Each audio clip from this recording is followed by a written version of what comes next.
तर राज्य सरकार असंवेदनशील आहे असं राऊत म्हणतात। 36 लाख शेतकरी उद्ध्वस्त झालेले आहेत असं राऊतांचं म्हणणं आहे आणि राऊतांनी राज्य सरकारवर टीकास्त्र डागलंय। खासदार संजय राऊत यांच्या आरोपांवर आता भाजपचे प्रवक्ते नवनाथ बन पलटवार करतायत।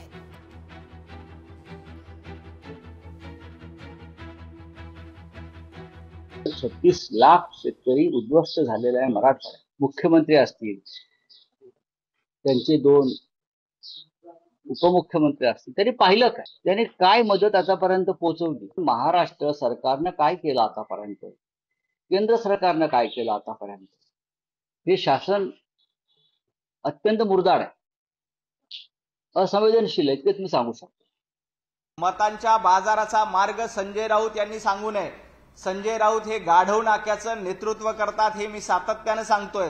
संजय राऊत, तुम्ही फुटकी कवडी तरी मराठवाड्यातील शेतकऱ्यांना दिली का?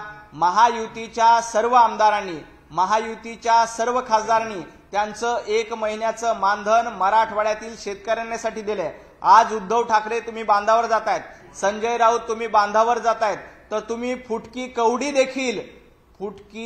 देखील शेतकऱ्यांसाठी दिलेली नाही। तुम्हाला या गप्पा मारण्याचा अधिकार नाही। लोकशाही मराठी ऐका, पहा, जागरूक रहा।